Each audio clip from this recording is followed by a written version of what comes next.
Giornata ecologica nei canali di Venezia, domenica 10 novembre saranno vietate le barche a motore ammessi i natanti con propulsori ibridi ed elettrici. Partono il 3 dicembre i lavori per il tram a San Giuliano, 5 mesi di passione per le auto. Presentato oggi il programma della Fenice 2013-2014, 18 titoli e 120 recite in aumento gli spettatori, il sovrintendente Siamo sempre più un'azienda. Ben ritrovati dalla redazione del TG di Televenezia. Domenica ecologica anche sul Canal Grande. Il 10 novembre potranno circolare lungo i canali veneziani solo barche con motori ibridi o elettrici, oppure tutti a remi. Il Green Day è stato annunciato oggi dall'assessore alla mobilità del Comune di Venezia, Ugo Bergamo, presentando il bando Green Economy con cui la Camera di Commercio mette in palio 100.000 euro per incoraggiare la riconversione delle barche da lavoro con motori ibridi o elettrici. Bergamo ha annunciato inoltre che inviterà anche il ministro Corrado Clini per sottolineare l'impegno della città per una mobilità ecocompatibile. E in terraferma è il tram a rientrare fra i progetti ecocompatibili, ma i lavori per portarlo a San Giuliano hanno subito una battuta d'arresto. Sentiamo. Slitta al 3 dicembre l'avvio del cantiere per il tram a San Giuliano, che prevede di cominciare con la costruzione della nuova rotatoria. L'intervento avrebbe dovuto iniziare oggi e dunque la viabilità della terraferma veneziana è salva per un altro mese. Il Comune di Venezia è riuscito a congelare l'intervento programmato da Veneto Strade per 30 giorni, sapendo che la città dovrà sopportare poi mesi di passione. Da dicembre, infatti, con l'arrivo delle ruspe, la città sarà tenuta in scacco dal blocco del transito delle automobili in questo snodo cruciale della mobilità di Mestre. C'è però la possibilità che il Comune riesca a far partire i lavori dopo il Carnevale, il 12 febbraio, secondo la richiesta che l'assessore alla mobilità del Comune di Venezia, Ugo Bergamo, ha presentato a Renato Chisso. Dal momento dell'apertura del cantiere, comunque, gli automobilisti patiranno disagi per 5 mesi. Sono necessari infatti 45 giorni per la nuova rotatoria, ma è soltanto il primo intervento programmato per il tram. Poi gli operai cominceranno a mettere mano alla rampa cavalcavia per rafforzarla in vista del passaggio del Biscione Rosso, e poi ci vorranno altri 2 mesi e mezzo per il resto del cavalcavia e si arriva a giugno. Sul cavalcavia di San Giuliano per 5 mesi passeranno soltanto gli autobus e i mezzi delle forze dell'ordine di soccorso a senso unico alternato sia in andata che in ritorno. Tutti gli altri mezzi utilizzeranno via Torino oppure la tangenziale. L'intervento costerà 9 milioni di euro. La polizia ha bloccato un cittadino moldavo di 23 anni la notte scorsa mentre stava rubando in un'autofficina in via Toffoli a Marghera alcuni pneumatici. Gli agenti di una volante, avvertiti da una segnalazione, giunti sul posto, sono riusciti a bloccarlo. Il malvivente aveva fatto a tempo a sottrarre un altro set di gomme che aveva preparato a ridosso della recinzione. E ancora con i reati predatori, altri 2 cittadini rumeni di etnia rom, uno di 20 anni e uno di 37 anni, sono stati arrestati per furto aggravato. I 2 hanno insospettito una pattuglia della polizia in via Carossa perché si guardavano ripetutamente le spalle dopo essere scesi da un autobus, e quando gli agenti si sono avvicinati hanno lanciato un oggetto oltre una recinzione. Era un portafoglio che avevano sottratto ad un 75enne, spintonandola mentre scendevano appunto dall'autobus. E un 86enne di Marghera è rimasta vittima dell'odiosa truffa a domicilio. 2 ragazze giovanissime, probabilmente quindicenni, sono riuscite a farsi invitare in casa dall'anziana e mentre una distraeva la malcapitata, l'altra si è appropriata di qualche decina di euro e monili in oro. Entrambe sono fuggite senza lasciare tracce. Ed ora una buona notizia per la nostra economia. Il terzo trimestre 2012 è andato meglio secondo l'indagine congiunturale della Camera di Commercio di Unioncamere del Veneto. È rallentata la caduta, ossia è diminuita del 4,9% rispetto allo stesso periodo del 2011. Gli imprenditori cominciano ad essere meno ottimisti, anche se continua ad andare male per le microimprese, con non più di 9 addetti che hanno registrato un calo del 7%. Rimane stabile il settore alimentare. E sindaci del litorale veneto mobilitati per chiedere aiuti dopo i danni causati dalla mareggiata delle scorse settimane, e l'assessore regionale alla difesa del suolo Maurizio Conte ha proposto una tassa di soggiorno per la salvaguardia degli arenili. Il tempo è migliorato, ma la tregua non cancella i danni causati dalla mareggiata dello scorso fine settimana. Si parla di 10 milioni sulle spiagge di Chioggia, Sottomarina fino a Bibione. L'erosione più massiccia l'ha subita Jesolo ed Eraclea Mare, dove la spiaggia libera di duna verde è praticamente scomparsa. Il mare si è divorato 500.000 metri cubi di sabbia. I sindaci del litorale sono pronti a rivolgersi alla regione e stanno programmando una serie di incontri itineranti per discutere di tassa di soggiorno con gli albergatori, della direttiva europea Bolkestein e delle gare per le concessioni e anche ora di erosione.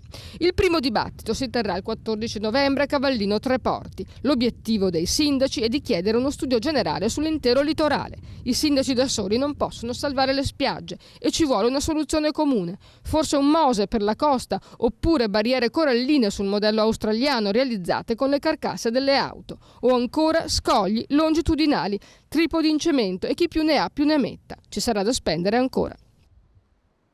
Ed ora qualche istante di pubblicità.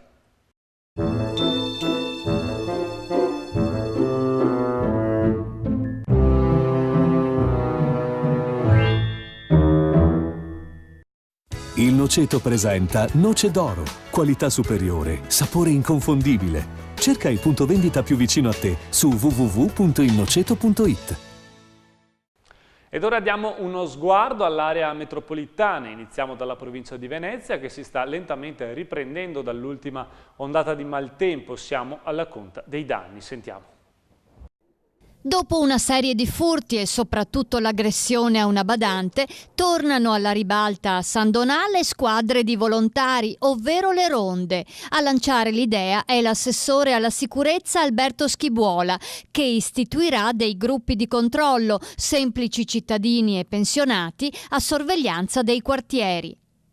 Ammontano a 5 milioni di euro i danni causati dalla mareggiata che ha devastato gli arenili di Jesolo. L'ha comunicato il sindaco Valerio Zoggia, in attesa di chiedere i risarcimenti a Regione, Genio Civile e Magistrato alle Acque. Intanto, per racimolare fondi, si fa avanti l'ipotesi di una tassa di scopo a salvaguardia delle spiagge.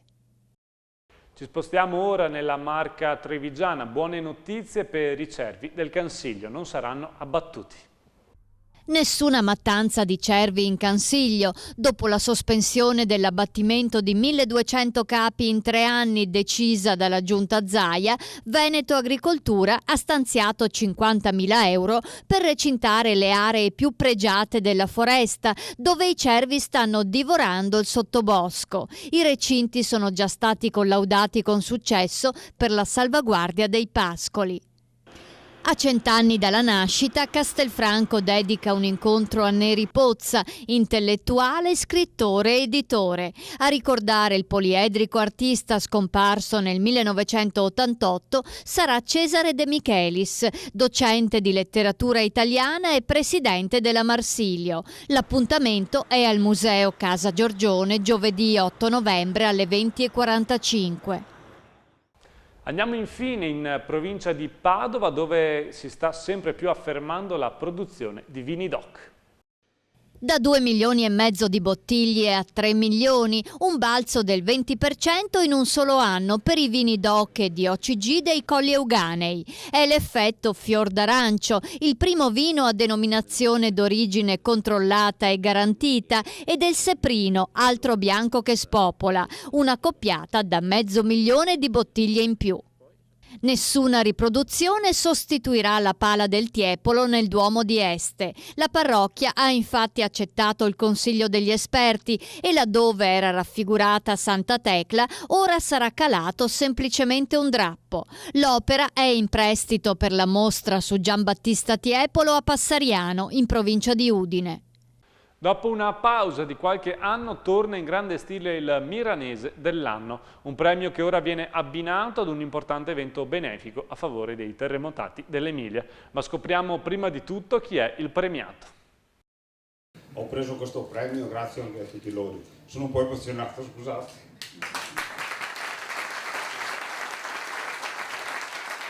Sono molto contento e sono emozionato per aver ricevuto questo premio, non me l'aspettavo. Grazie a tutti i ragazzi che lavorano con me e alla mia famiglia che sono riuscito ad avere questo, se no non sarei riuscito, perché se non hai la famiglia vicino e non hai un gruppo che lavora assieme non si può mai ricevere un premio del genere, secondo me. La dice lunga l'emozione di Paolo Favaretto, eletto Milanese dell'anno 2012 con un vero e proprio plebiscito di voti online. Il premio, sospeso dal 2009, riparte con lui. E lo fa all'insegna della solidarietà, della beneficenza e del volontariato. Prima di tutto perché il giovane imprenditore milanese, artefice del gettonatissimo Summer Festival, con la sua associazione Volare è abituato all'impegno quotidiano per il prossimo, e poi perché la consegna del premio alla Trattoria 19 al Paradiso di Luneo si è svolta all'interno di un importante evento pro terremotati dell'Emilia, a favore in particolare del comune di Pieve di Coriano in provincia di Mantova. Il comune, e noi, visto che hanno messo insieme questi anche rapporti tra regioni e tra comuni, trovo che sia stato particolarmente importante questo rapporto con un piccolo comune come Pieve di Coriano, che noi già avevamo adottato con un piccolo segno in cui il Consiglio Comunale, la Giunta e il Sindaco hanno deciso di donare una parte delle loro indennità per aiutare questo piccolo comune. Lo aveva deciso a luglio e in questi giorni è stato proprio materialmente consegnato. Quindi insieme con anche il milanese individuato Paolo Favaretto, che da tanti anni fa anche solidarietà, oltre che animare dal punto di vista culinario e sociale il nostro territorio. Quindi trovo che il connubio sia particolarmente interessante. Ho avuto il piacere di conoscere questa associazione e fin da subito abbiamo capito che c'era la possibilità di dare una mano alla nostra comunità. Abbiamo cercato di mettere insieme più situazioni. Il milanese dell'anno, che ho capito, in questo caso il milanese del 2012, ho capito che è un evento importante per questo territorio, e l'abbiamo abbinato, diciamo così, a questa festa dove andremo a raccogliere fondi per poter riaprire la nostra chiesa, speriamo entro le festività di Natale. E abbiamo dato una mano anche al nostro caseificio Andreasi, che è un caseificio dove sono crollate a terra 12.000 forme di formaggio e dove piano piano stiamo cercando di rimetterle sul mercato, e abbiamo capito che comunque siamo italiani e la solidarietà degli italiani non è venuta a mancare neanche questa volta.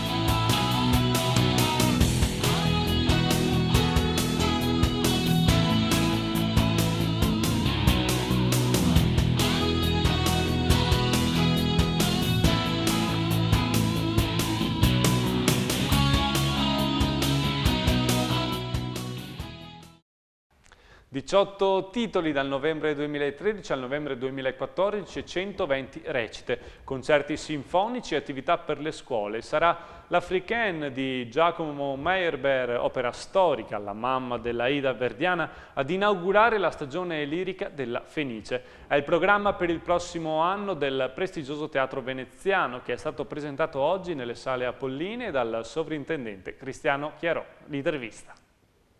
Sono i principi che hanno ispirato il programma 2013-2014?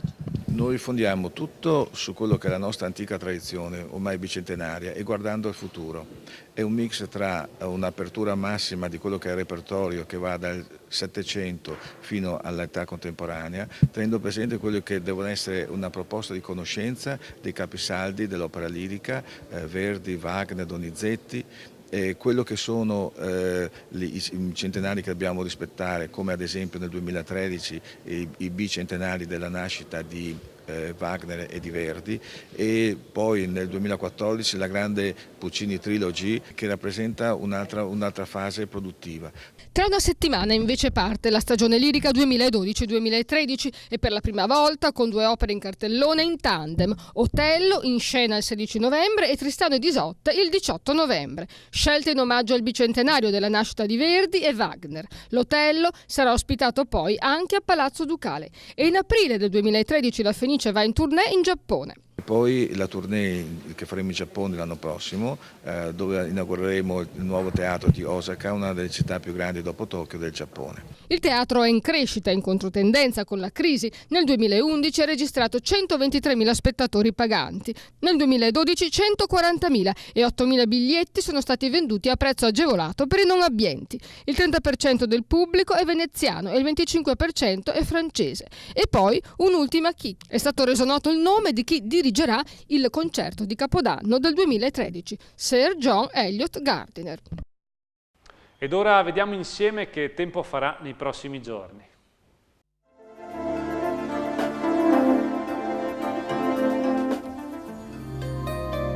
Una breve fase di alta pressione porterà più sole e aria più fredda. Mercoledì 7 novembre, bel tempo con cielo sereno e soleggiato, visibilità ridotta nelle ore più fredde, valori in lieve abbassamento, mare quasi calmo. Giovedì 8 novembre, banchi di nebbia al mattino, poi cielo sereno o poco nuvoloso, livelli termici in lieve abbassamento, compresi fra i 5 e i 13 gradi.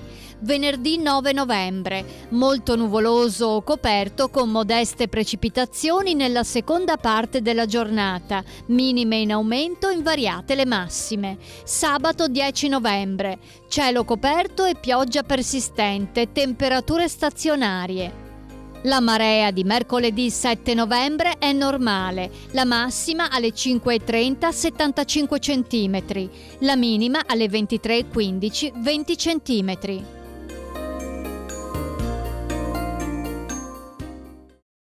Salutiamo i 500.000 amici che ogni giorno seguono il nostro TG, vi diamo appuntamento alle edizioni delle 6:30, 7:30 e per l'informazione serale 19, 20:30 e 23. Arrivederci dalla redazione del TG di Televenezia.